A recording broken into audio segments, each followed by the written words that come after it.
Action Podcast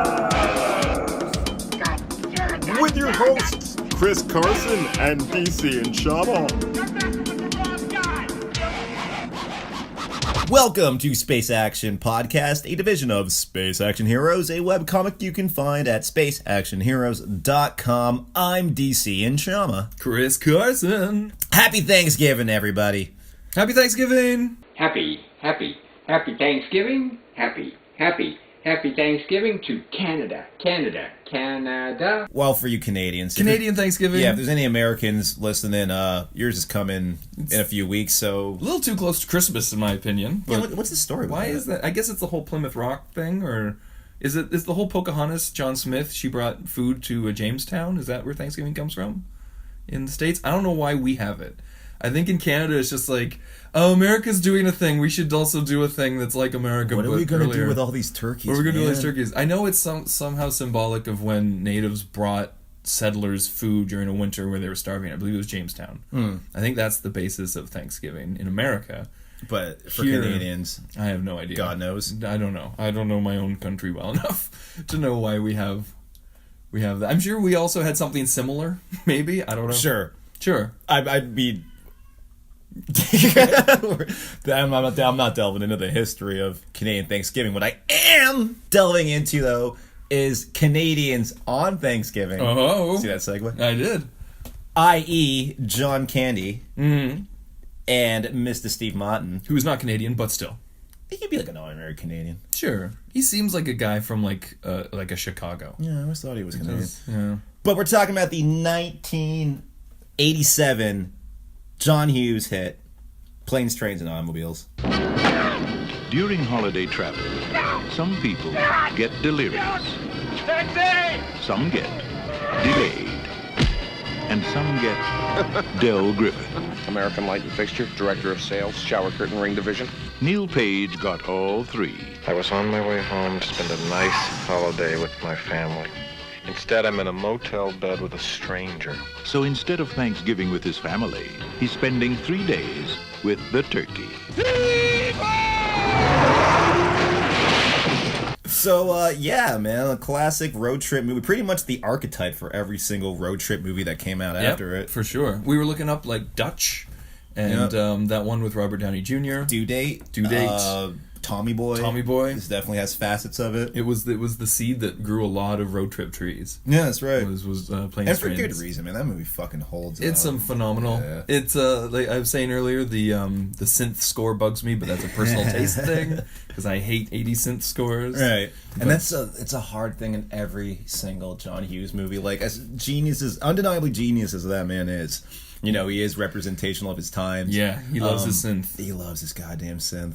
When did you first see Planes, Trains? Do you have any memory of it, like seeing it for the first time? Because for me, it's just lost to the shadows. Nah, you know, if it's nothing rare. If anything, it was one of those times where I was like, what's a movie I haven't seen that everyone always talks about? And I think I watched it the first time about 3 years ago. Oh, that's recently. That recently, yeah. It was my father loved the movie, so it was always on as a little kid. Right. It was always on somewhere. Right. So I have no real first. It's like Star Wars, where I'm like, I've just seen this movie at some point before I can remember. And his it's whole always just been around. filmography is kind of like that. I mean, because it came on television so much. Like, he was National Lampoon as well, was he not? Was John Hughes National Lampoon? So he wrote, like, you know, National Lampoon's, like, Christmas Vacation. Yeah. Christmas Vacation. So all of his movies, like, there's a certain flavor and tone that just works well. Like, oh, it's this time of the year and we need to put something on for 2 hours in syndicated television. Yep. Pop on John Hughes movie. John Hughes loves his holiday movies. Yeah, and smart motherfucker. Because that way you're guaranteed a paycheck every fucking year. Yeah, right? Smart man. It's going to be on somewhere. That's right, yeah. I'm sure the guy who made A Christmas Story never had to work again. Right, yeah. It is a Christmas story. But, so 1987. Yeah. So, John Hughes, what was his last film? His last one would have been, let's see, that he directed and wrote, or...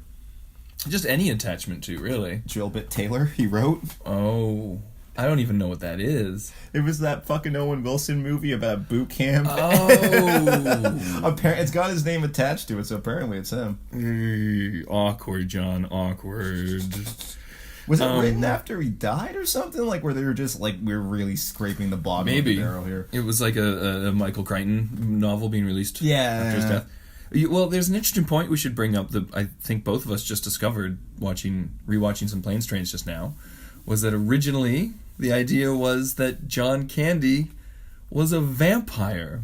Trying to get permission to enter Steve Martin's house. He was a shitty vampire. He was a bumbling vampire. The whole crux of his character story was trying to get to Steve Martin's house, to be convinced to be offered an invitation. Which is funny, because like looking at the rest of his filmography, they're all pretty like domestic stuff about like kids or high school students or families. Like there's nothing like, and then a fucking ghost came in. Like I don't know where he came up with a goddamn vampire. Do you think maybe they were just trying to find a follow up to Uncle Buck?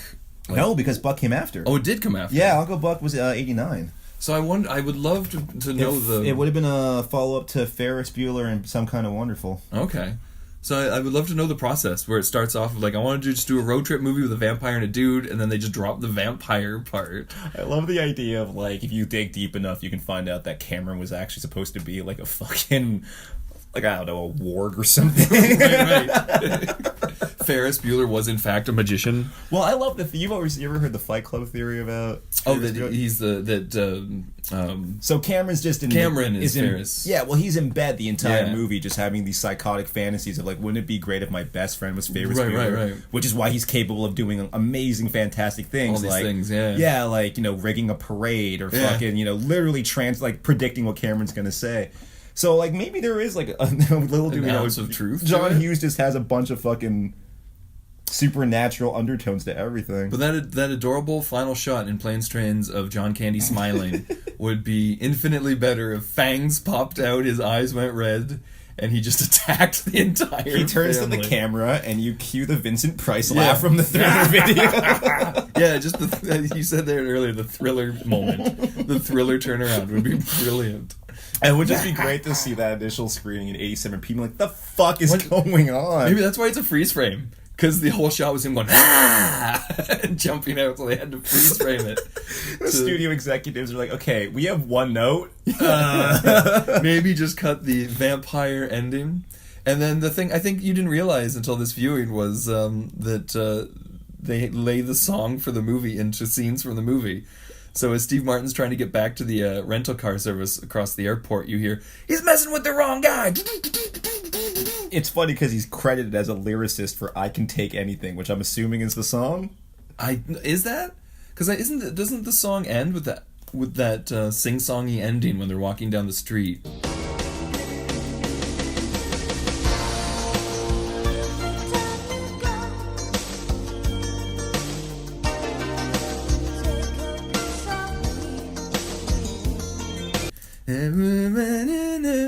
I don't know words, but it sounds like this. Isn't that the I Can Take Anything? Song? Is it? I honestly don't know.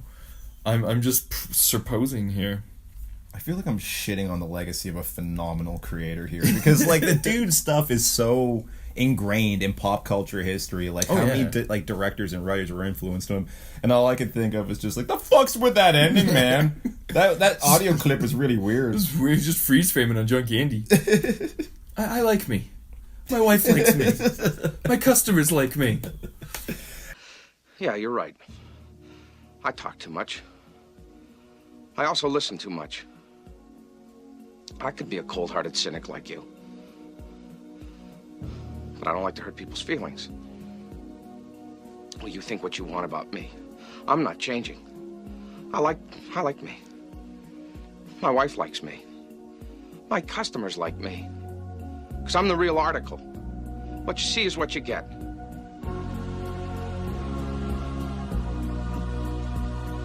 And that's one thing I was saying earlier, because like we're comparing it to Due Date or like any comedy that comes out now. And what I like about Hughes is that he was able to like ingrain actual humanity into his characters. There's a part in that movie where their train breaks down. So Steve Martin sees John Candy lugging this trunk across like this shitty rural terrain, And without any dialogue, you see him kind of, he slumps a little, sighs. Yeah, and he realizes, like, this guy, I love him or hate him, like, I'm stuck with him on this journey. Like, he needs some help. And that's what and especially in this day and age where people are so walled off on their phones and obsessed with themselves, you very rarely see that in a movie. We have let's compare it to Due Date. Robert Downey Jr.'s character is this super... Due Date's a lot more cynical. It's way more cynical. A little bit more smarmy, and you're kind of like, why the fuck do these two... Why are they staying together? Hanging out. Yeah. There's no subtlety to, like, why he helps him out. Yeah. And I think that's what's so important about John Hughes. Like, you buy each character's, like, little flaws and minutiae, so by the end of it, whenever he walks in the house, you're like, oh, fuck, this... You get it. It feels earned, Yeah, well, he does such a good job establishing the characters and their motivations that you don't need to say anything. Yeah. Wait, isn't Say Anything a John Hughes film? Is it? Cue Peter Gabriel. I think it might be. But ultimately, though, I mean, we're going to kind of frame this around Planes, Trains, and Automobiles, but it's a happy Thanksgiving podcast. That's right. Although we looked up any other Thanksgiving movies, and they don't really exist. Adam's Family Values was the only one I could think of. I think there's a shot of Lurch serving a turkey at one point, but that's about it. And Adam's Family Values, I really don't like Adam's Family Values. How dare you say really? Because it's ridiculous, and it's nowhere near on the level of the first one. It's the Ninja Turtles 2 to the Ninja Turtles, where all of a sudden everything's heightened and really wacky. I do love the subplot, though, of Wednesday and Pugsy going to camp. To summer camp. It's so fucking fun. When they actually... Well, hey, we should know the history of Thanksgiving from Adam's Family, too. They do the whole... Yes, they do. Thanksgiving play, and where Wednesday gets everyone to attack the settlers. I love that they cast Wednesday Addams as Pocahontas, because she's literally the only brunette in the whole group of girls. Yeah. They're all little blonde girls. Oh, it's one of my favorite parts. Oh, I beg your pardon. What's the name of the dad? He's the dad. He's also the dad in Freaks and Geeks. Oh, that actor who's he's in fucking everything. Joe Flaherty.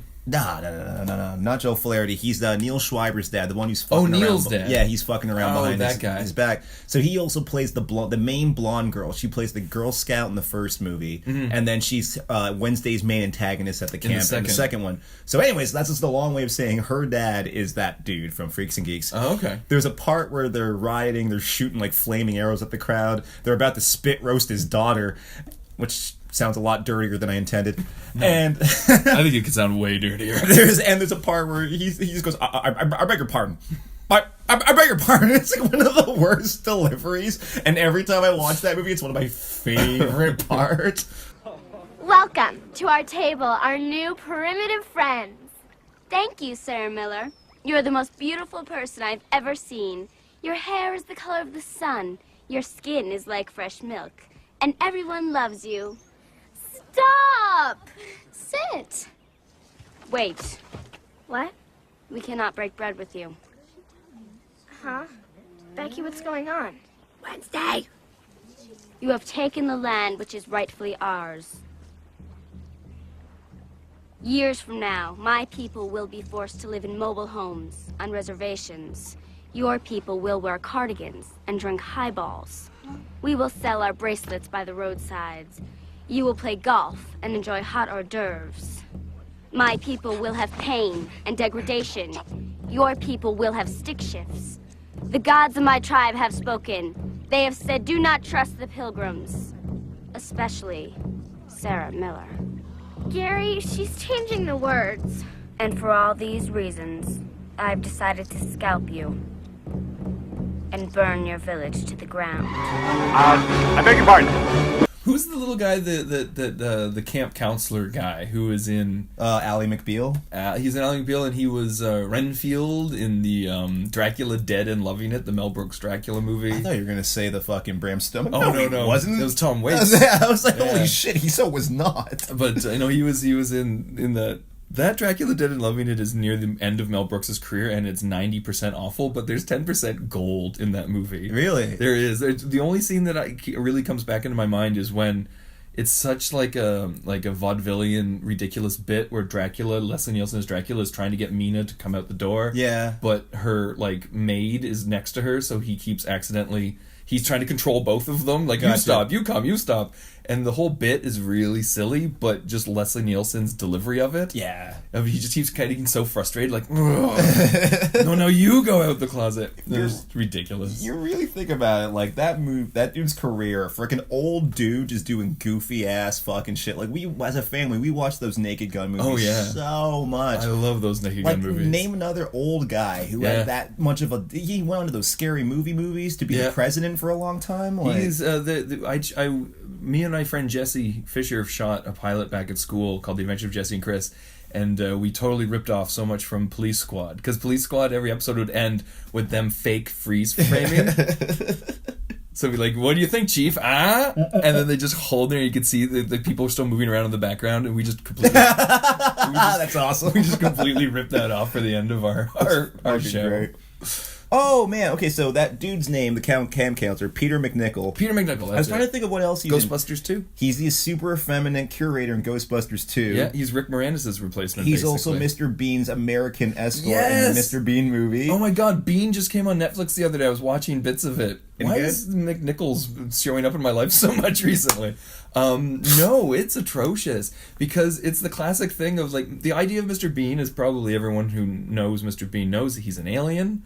And it's all just silent comedy. He's supposed to be an alien in a human's body, kind of going around. And then the movie hangs that on a framework of just the most classic American story of, like, guy at work, he's up for promotion, he meets Bean, and then Bean comes in and fixes his family. That's right. Who's all, like, surly, but they all learn something from the whimsical Bean. And I remember them also just recycling old bits, like him falling asleep at the pew and going down on his knees. Yep. And it just reeks of American remake.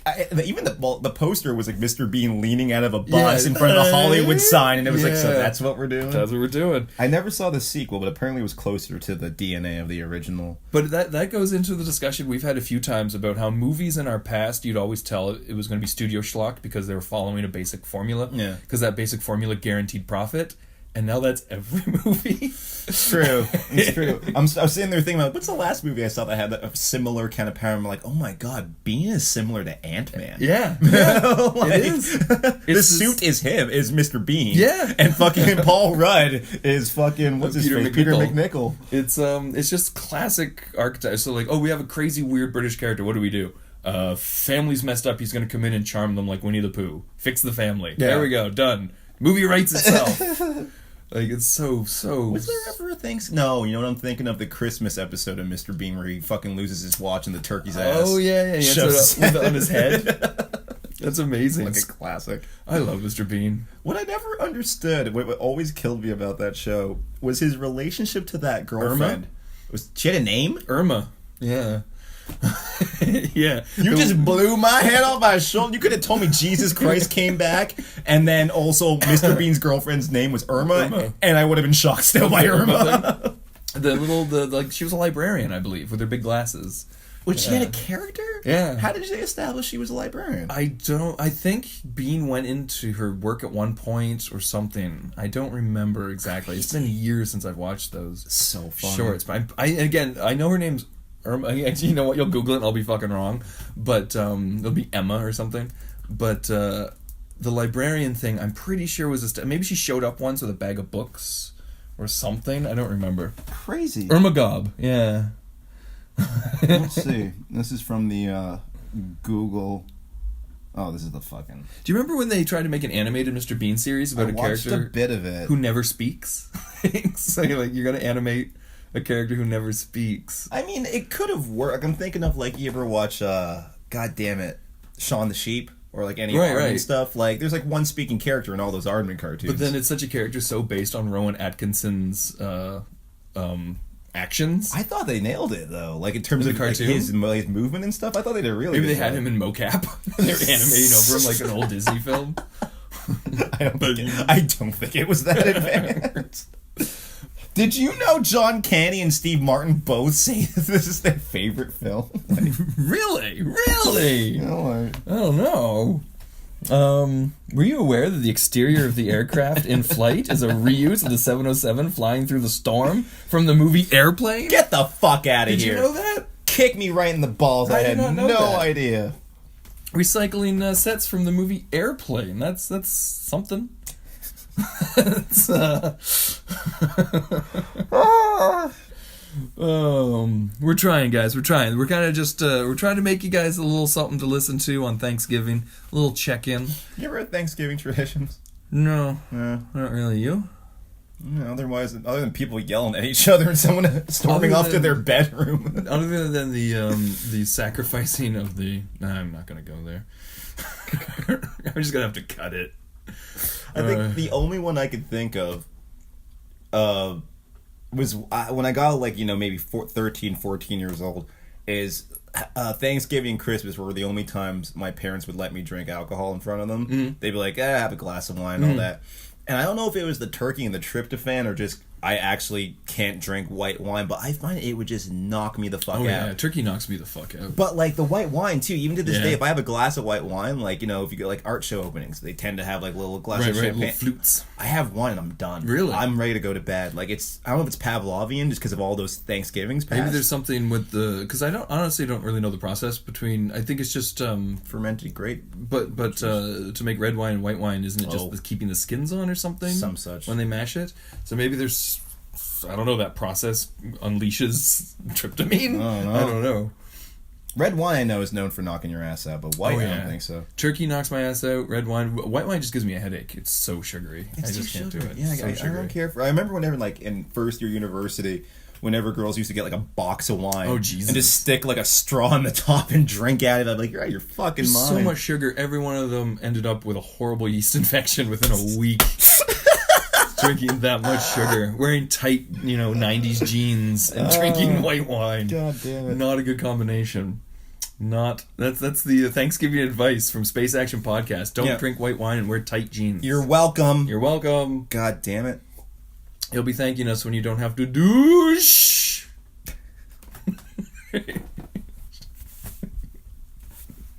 Another kind of interesting point about Planes, Trains, and Automobiles is that no companies would allow their names to be in the movie. It's kind of nuts. So they had to like make a fake train, which apparently is still intact. I was just looking online. You can still find that train with the logo on inside and everything. And I guess they would have to rent like from a rail yard. If you watch that scene when they get stuck in the field, it looks like they're just in a field like where there could easily be like an industrial railroad yard. But they had to lay the track. I don't think they laid the track. They rented it. Oh, they just rented the section. It. Yeah, so like even the weird looking cab, the fucking bus company, all of them were just old. That's why the bus looks like it's from the 60s. Yeah. They're all old ass like junk buses that they just tooled up because like no company wanted to look inept, Amtrak didn't want me to portray like a bunch of jackasses. Do you think in 2018 they would have to make less years between John Candy's wife's death? Because when he says 8 years ago my wife died, and I rewatched it, I just immediately thought, really? Like, you didn't... What are you, Dark Knight Rises Bruce Wayne? Like 8 fucking years? Really? But maybe that's the implication. Like, dude's got like a trunk, no house, he's homeless, dragging around. Big John Candy. He's not fucking really... creepy pencil mustache. Yeah. Like, I think the implication is that like that was the only woman who would be with him. That, and also like when this woman died, like that was it. The end of the world him. for He him, was just like, I got my shower curtain rings and that's about it. How old do you think those characters are supposed to be? Well, Steve Martin's ageless. He should have been the vampire. He should have been the vampire. What the fuck? First of all, you know the scary thing is, I think they were probably supposed to be around 35. Because he's got 3 little kids and a wife, and he's like up and coming in his industry. I'm gonna look up how old he actually was. 87. Steve Martin. It's messed up that we're getting to the age now that main characters are. I know. Because it always bugs me because they're always just like, I have to get home, I have this proposal to do, and I'm just like, oh well, that sounds responsible. I have to get home to my large house, 3 kids and family. Those are all adult things. So he would have been actually 42 at the time. He was actually, okay. Yeah.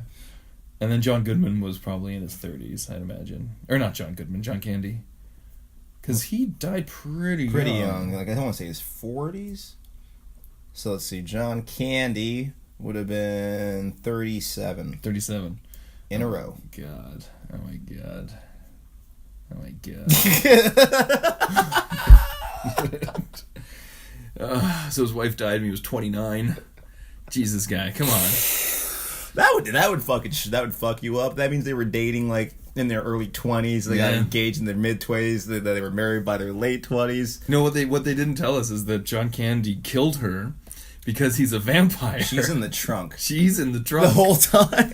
They're dragging around the mummified corpse of his wife. That's why when he's sitting in the car talking, he's not actually like speaking to her spirit. He's talking to the corpse in the back of the truck. Oh my god, we could remake this as such a horrifying movie. Dragging around, it's like Psycho style. You got your mother all mummified, except it's his wife in a trunk. Oh my god. I think we need to make planes, trains, and automobiles. Blah! Blah! Just have to make sure to pronounce it like that in every trailer. No, it's come on. It's, what are 3 vampire traits? Steaks, garlic, and... It's gotta be fangs, steaks, and cape, and long hold on. We can make this work. Capes. Capes, fangs has gotta be in there. Capes, Planes, fangs, trains, and... automobiles. 3-syllable vampire thing. And earthen-filled coffin? I don't know. No, man. Planes, trains, and Transylvania? Or fangs. Blood-spattered foursomes? Isn't that a trait of vampires? That's what vampires do. That's what they do, isn't it? It's usually the 2 of them were like infants that they've stolen from a crib, if Bram Stoker's Dracula is any indication. Wait, that's a thing? That's what? His mistresses were supposed to be... No, but remember when they brought in the baby? Yes, and they feast on the baby. Yeah, that's right. And no! Yeah. No! It is the man, and he is now young. I was cast as a stunt because I was momentarily popular. Fuck, he tanks that movie. I love that Between movie. him and Winona Ryder, it's really hard to watch. I know, that movie's fucking... They could have just been Van Helsing. Yeah. Tooling around fighting Gary Oldman, I would have been happy. And the really cool thing about that movie is that they didn't use any effects that weren't present in like the 20s. So cool. So it's all in-camera trickery. My favorite is the eyes on the horizon. Yeah. If he's just in front of a giant screen, they project his eyes. That movie's really fun to dissect. It's so good and horrible at the same time. Yeah, it's one of those ones, you know, it's Shadow of Star Wars is cast long across this podcast, but it reminds me of The Last Jedi. That's how it all started. It reminds me of The Last Jedi, where just like 50% of this movie is phenomenal, 50% of this movie is unwatchable. It's so bad. Oh, did you hear that report now that some analyst company came out and said that almost half of people who I saw that who hated The Last Jedi were Russian bots? Can we stop? Yeah, Can we stop? Yeah, even because first of all, I don't know what Russia would gain by making us argue about a movie. I guess if it's all about divide and conquer, getting people to scream at each other, maybe, sure. But everyone I know hates that movie. It seemed like it was a desperate last attempt to be like, no, see, it was the Russians. Yeah. It was the Russians. Get it? Well, you're not a Russian, are you? You must like this movie, or are you a commie? I'm like, dun, dun, dun. Right back in the fucking 80s, dude. Like, holy as shit.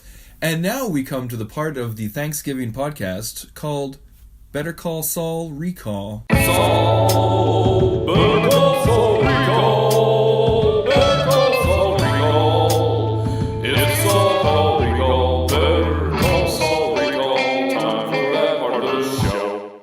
Oh, we haven't done the Saul Recall. Saul Recall, time for that moment. You haven't watched episode 9 yet. I haven't watched episode 9. So I gotta be careful here. So this will be a Saul Recall for up till episode 8 of season 4, because episode 9 is waiting for me to watch as soon as we're done recording this podcast, basically. Man, you know what I'm really starting to love on that show? And even on, I guess it was even the staple of Breaking Bad, food. Like a Tarantino movie, food is always like a staple. Played into it, I love the running joke of like what Kim and Jimmy get for dinner every night. Yeah, it's like, always Thai. It's either something. And then I watched a couple of those because usually I try to avoid people talking about the episode after the episode airs, because like, first of all, you're probably fucking wrong with your theories.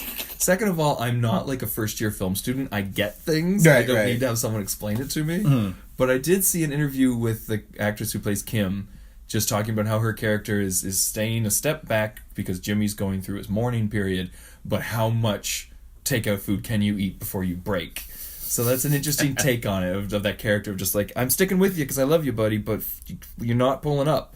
You're not pulling this plane out of this nosedive. And that goes into what we were saying earlier, how much focus this season has been on Kim Wexler. And I think that's... Because if you think about it, in this season... They really like to structure their movie, their narratives, you know, like you have your main players and each one has a little string and occasionally they overlap. Yeah. This series, not as much. Like Jonathan Banks has been off doing his own thing. Well, we were saying about now. Breaking Bad that everyone was a satellite orbiting Walter White. Yes. And this one is just they're flying all over. Yeah, the place. that's right. There's nothing being orbited. That's right. And so like this season, like the way they're starting to focus more on Kim. Mm-hmm. I mean, it could be like what you were saying. My only umbrage with it is a double-sided thing of one. If all of a sudden it became the show about Hamlin, I'd be like, why are you now shifting focus away from a show called Better Call Saul? Mm-hmm. Keep it on the focus on Saul. And then the cynic in me always wonders about the business decisions behind closed doors of like, guys, in this atmosphere, if we make the lady the lead, we're going to get more views. Right. And it's completely cynical and it's completely, just blasé of actually trying to make a better world. Just how do you make money off the current world? Especially how much ire Skylar White got, which I find so funny because Skylar, if you rewatch that series, she's totally right the whole time. Oh yeah, Skylar starts off horrible, but you love her by the end. You totally empathize. Even after she fucks Ted, it's like this guy won't leave your house. Yeah, he's insane. Yeah. But I would I really feel like what they're doing, in one way or another, they got to get Kim away from Jimmy. I think giving her more responsibilities outside of he has this really tragic love of he's sketching out these little drawings of what their future's gonna be. And she's like, I'm not. That's not me. Yeah, I'm not doing this. Yeah. He doesn't know that there's not a snowflake's chance in hell I'm going to be doing this with you. Yeah, for we sure. know that as an audience. There's it's not going to happen. So do you think though that we're going to find out that during the events of Better Call Saul, of Breaking Bad, Kim was always there? We just never saw her. I'm still leaning on she gets whacked. I think so? It's starting to become less and less likely because I'm like, I can't really see a situation where she would get involved with that. But here's my take on that. If she gets killed, wouldn't that be enough to scare Saul away from the life of crime?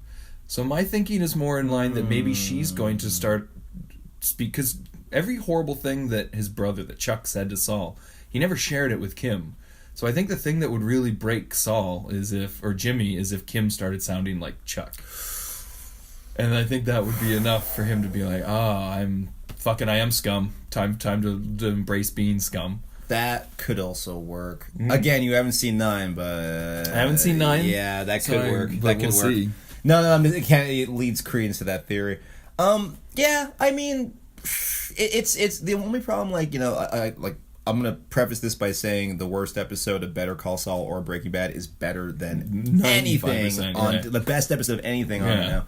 But I will say this season definitely feels a little closer to the structure of most series, where we have each character gets about 20 minutes of each episode, and then at the end there's a big cliffhanger that leads you to the next one. Yeah. Breaking Bad also did a similar thing, but it was a little bit more subtle. It wasn't so bump bump bum before the credits rolled every time. And the focus was so tight on Walter that when a cliffhanger happened, you were on the edge of your seat. Yeah. I've noticed the cliffhangers in Better Call Saul. I'm like, yeah, it's like, don't do it, Jimmy. I have an idea. And you're like, okay. Well, they're going to do another scam. I wonder what the idea is, yeah. But regardless, it's still, I love the subplot. I didn't see it coming of the Germans coming in and this whole building the underground meth lab. I thought that was a really cool idea for a subplot. Again, I haven't seen 9, so I'm not going to look at you while I say this, but my theory is that Mike is going to have to kill the uppity asshole German who keeps fucking everything up. But I'll either find that out tonight or next week when the season ends. You kind of knew there has to be some drama. There's no way they make this big deal of calling in these Germans, building that massive underground set, and then nothing happens. Something has to happen. That might be Mike's final push into being a horrible murderer that he is in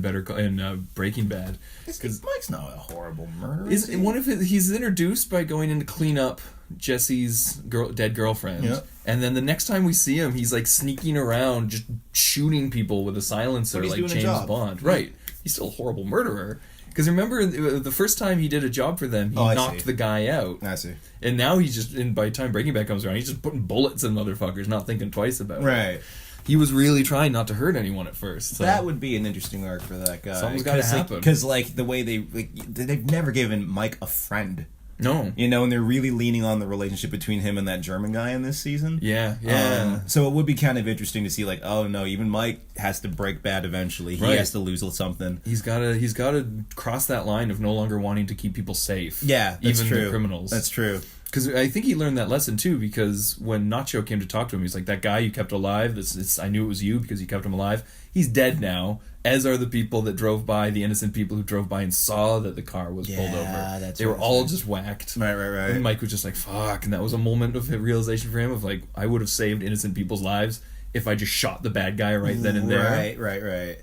So that was a really good moment from old Mike, who's looking... I was watching some Breaking Bad Mike episodes of how much younger and better shape he looks.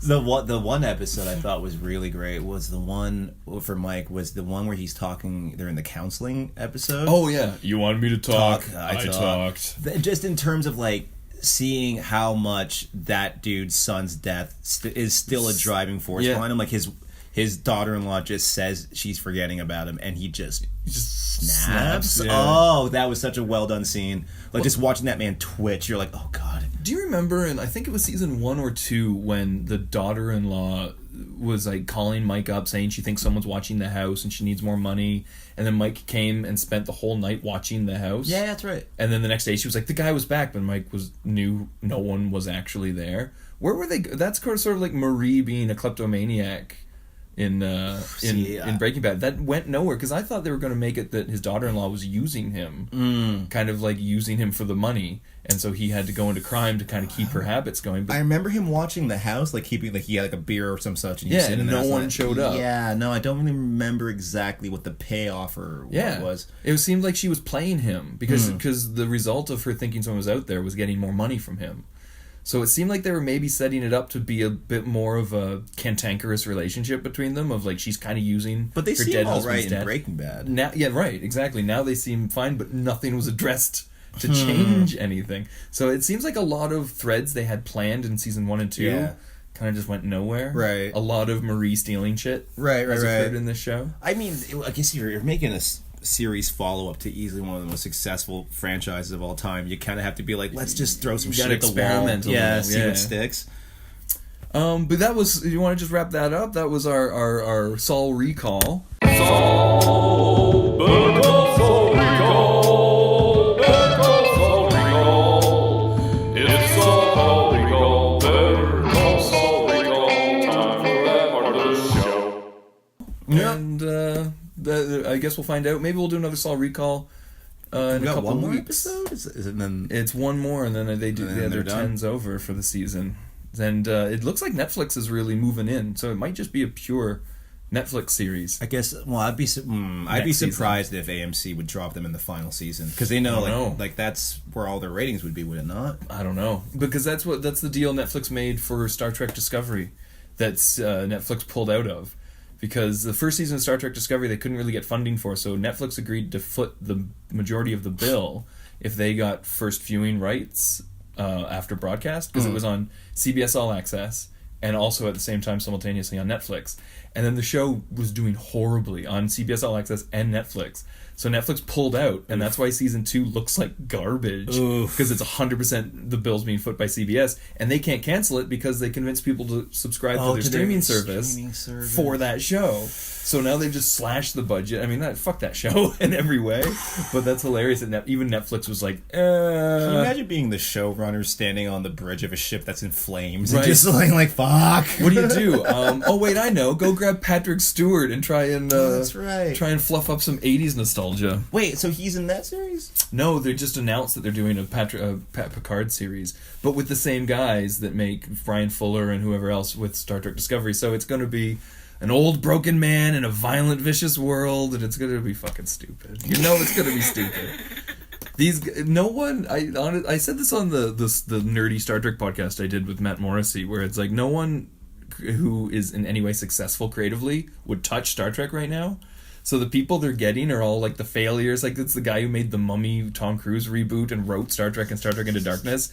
He's the guy in charge of the show because no one else will fucking touch him. Listen, that scene whenever Dr. Jekyll was fighting the Mummy Tom Cruise, you sir don't know good story writing when you see it. The Dark Universe, is that what they were called? Yeah. That scream, that Tom Cruise scream is one of my favorite things to come out of that fucking disaster of a universe building launch.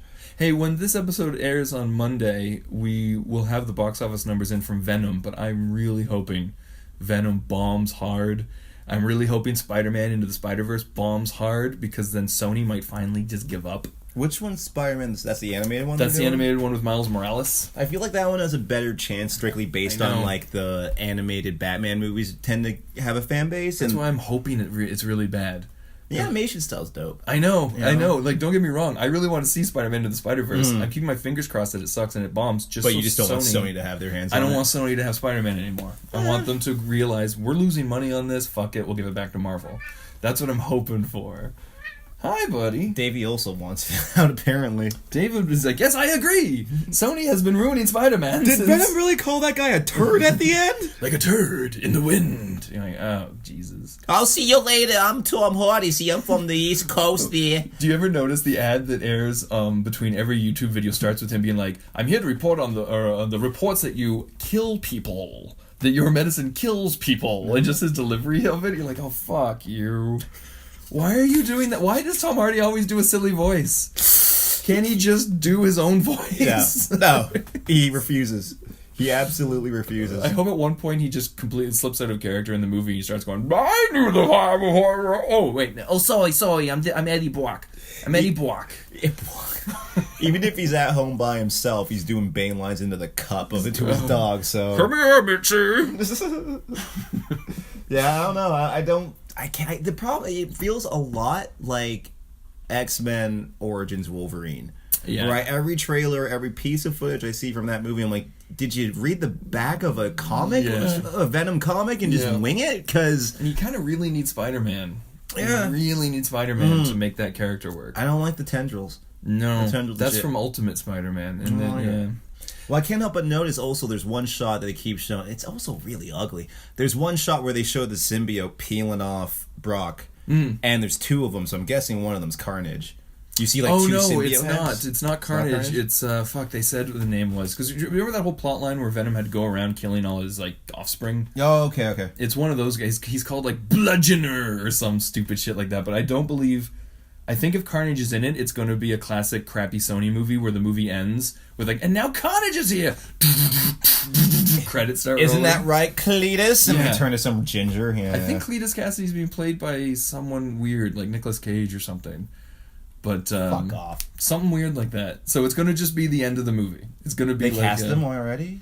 Yeah, if you look up Cletus Cassidy, no, it's somebody. But you absolutely know. You absolutely know it's going to be either an end credit tag or the movie's going to end like The Predator, where it's all of a sudden a completely unrelated scene of carnage. Woody Harrelson? Oh, is that it? Woody Harrelson is Cletus Cassidy. Yeah. Yeah. Ah, lordy. That's terrible. Woody Harrelson's an old man, and like I love him, but like. That's Cletus Cassidy. Bad casting. Yeah, that's really. You know who Cletus Cassidy should have been is the dude from. Rorschach? No, not Rorschach. He's getting really old too. Yeah, but he's creepy. From Westworld, the young Ed Harris, and Always Sunny in Philadelphia. Jimmy Simpson. I fucking love Jimmy Simpson. He would have made an awesome Cletus Cassidy. Well, and also what I love about him is that he seems to be kind of off in real life. Right. Like he's kind of strange, so I think he would have been... And Cletus Cassidy was just a psycho, like, white trash murderer. Who got the symbiote. Basically how they were playing Venom in Spider-Man 3. Hardy was drawn to this duality compared to the two characters to Ren and Stimpy. Ugh. That sounds great. Yeah, that sounds great. It sounds like a... the trailer. We were talking about one of the last podcasts. We were talking about X-Men Dark Phoenix and how the trailer came out. It's not called... Do you notice that it's not called X-Men? It's just called Dark Phoenix. So they're already like... Disney knows what they're doing. They go, we got a stinker movie here. Let's not attach X-Men to it. We don't want to flood the market. We don't want to drown the brand. So they're just going to quietly release it in February with no X-Men prefix to it and just let it die. I forgot about that trailer. But it's so interesting that it's February release. Like, this is a big summer X-Men movie, and Disney's just going, and slipping it out. And it seems like they've shelved New Mutants entirely. Yeah, I haven't heard anything about it. I was talking about with a friend at work the other day, just the idea of, what are you doing here with X-Men? Is this connected to First Class? Did you have this in mind when you made Future Past? Does this have anything to do with Apocalypse? Well, this started before the merger, so I think it was just Fox being like, well, we got to make money, and this is our X-Men franchise. Let's keep making them. It does not look... The parts that don't look like X-Men 3 look fucking bad. Apparently it's really, really bad. They reshot like half of it. That's probably why they thought we got to get some money back. But here's the only thing that could save it, because as bad of a movie as it is. A Hugh Jackman cameo? No. I think it would. You sure? Because they really like those. I wonder if he will. Because I wouldn't be surprised. But he said he was never going to play the character. Oh, I know, but wouldn't that be the best cover for? Yeah, exactly. Yeah. No, the only thing that could save it is if now that it officially is a 20th Century Fox Disney subsidiary, if the movie ended with like Dark Phoenix ripping a hole in time and space and just merged with the MCU. So now they have 18 years of X-Men movies. They don't have to rebuild the brand. It's just they're together now. How would that work with, like, this is one of the boringest things I could talk about on a podcast, but like for contracts and all that shit, like McAvoy and Fassbender, could you just be like, no, you're just property of fucking Disney now because Fox owns you, and Disney owns Fox. Well, if McAvoy signed like a 10-picture deal with Fox and Disney acquired Fox, then that contract would still be valid, yeah. But that would be interesting because not right now, it's showing how quickly the years pass, but Marvel just did that whole colliding of universes thing. So like they killed Wolverine, then brought in Old Man Logan from Earth whatever 1818 or whatever. Oh, right. And they killed everybody and then brought in iterations from all these different universes to create the new Marvel universe. Yeah. So that'd be kind of cool if they did that in the movies, where just Dark Phoenix rips a hole in reality and there's the MCU. That'd be a fuck. Can you imagine the last shot, like the thing rips open, you just see Avengers Tower, right? And then you just cut to black. That would be awesome. That would be genius. That'd be the only thing that would be like the end of Split. I fucking hate Split. I haven't seen it yet. No, I know the ending. Bruce Willis shows up because like, it's kind of obvious by the Glass trailer that that's where it was going. Yeah, but the whole movie of Split, I hated that movie, and then the twist at the end, you go, oh, I'm suddenly having to rewire what this movie is. Oh, right. it's a superhero movie. That kind of does change everything. Gotcha. And makes it a little more interesting. A little, like, all the super far-fetched, like when the guy with multiple personalities is literally morphing his body into a big guy, you're going, okay, fuck you, M. Night Shyamalan. But then, oh no, it's a comic book. He's a comic book villain. Wait, that does actually change everything. So let's see. Bob Iger said that the X-Men would be integrated in the Marvel Cinematic Universe under Disney. Mm-hmm. They don't really give an exact date or anything. But they haven't announced anything past Spider-Man Far From Home, so the slate's open for them to just start making X-Men movies. Fuck. It's interesting. The thing that gives me hope about that, too, is that Hugh Jackman said the only way he'd come back is if he gets to be an Avenger. Really? Yeah. I don't want Hugh Jackman back. I want a 5'3" covered in hair, built like a brick shithouse Wolverine. But he's so good at it. He's so good. I like his portrayal of Logan is so fucking good. I think we all thought Jack Nicholson was the only Joker until Heath Ledger came along, right? Fair, right? That's fair. I really want to see a squat, angry, feral, monstrous Wolverine. Just stinks and just, do it. Who could do it? I think I would want them to get an unknown. I want them to get like Chris Evans for Captain America. You know? I don't know who he is before these movies. He was in some rom-coms, I think. Just get a little guy and find like Tom Hardy would actually be really good, but he's also getting a little too old for it. That's right. I can't think of it. I don't know any young actors. You gotta but someone short. Like I think as much as Spider-Man shoots webs, Wolverine is a little guy. He's 5'3". Right. He's supposed to be like this little fucking feral, angry little feral hairy thing, right? So Hugh Jackman's a little too like, oh, look at my glistening chest and abs for fucking Wolverine. You're like, he's supposed to be a Wolverine. Fair. Little, angry, hairy. End of story. I never thought of it that way, but yeah, for the past, 18 years, they really have been like, look at sexy Wolverine. Sexy Wolverine. Like, I never would have watched that original cartoon or read those comics and been like, he's so fucking alluring. Like, he's a psycho. The sex symbol, or the guy that ladies were supposed to like, were like Gambit, Cyclops, maybe to a degree Colossus. Wolverine was never supposed to be a sexy character. Professor X. Those fucking eyebrows and that cartoon. Cue ball. And the way he screams whenever he has a fucking telekinetic break. I think Jean's scream always confused me as a young child, because she's always going like, oh, when Cerebro fucks up or something. And I'm a little kid being like, why does that sound so good? All the guys in the recording booth is like, that was a great take. Good job. Good job. Welcome to Marathon. May I help you? Yes. How may I help you? You can start by wiping that fucking dumbass smile off your rosy fucking cheeks. Then you can give me a fucking automobile.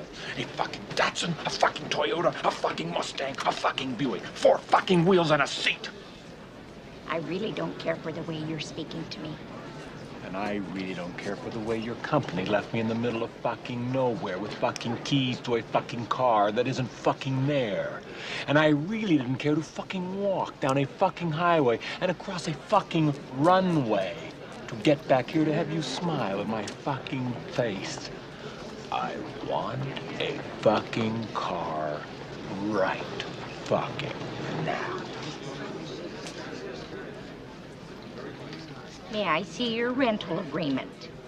I threw it away. Oh, boy. Oh boy, what? You're fucked. Yeah, I guess just to wrap things up, happy Thanksgiving, everybody. Happy Canadian Thanksgiving. Enjoy your turkey. Enjoy your tryptamine. Try to get, here's a good topic to bring up around the family dinner table. What do you think of Doug Ford? That'll go smoothly. It's in no way like an American Thanksgiving talk. Just say so. Put down your fork and knife. Open up your hands to the sky and go Kavanaugh. Sometimes women lie. Am I right? And everyone just screams. Just your fucking backwards thinking uncle being like, right, fucking A. There's just the old guy in the corner who said nothing all night. Just goes, First thing I've heard all night that made sense. Anyways, guys, thank you so much for listening. Have a happy Thanksgiving. We'll be back next week with the 25th episode. Yeah, next week is our 25th podcast, so we're going to celebrate that. That's silver anniversary? Yes, it is. Silver anniversary podcast. Silver 25. It's been 7 months we've been doing this because we had several weeks where we didn't do one, just have a trailer for the next one. So 25 weeks plus an extra 5 or 6 weeks. It's been like 7 months, so we're gonna celebrate next week. Woo! And in the meantime, go to spaceactionheroes.com. Like and subscribe us on YouTube. Share that shit. Love us. Love us! Love us like we love you. Have a good week, everybody. Gobble, gobble.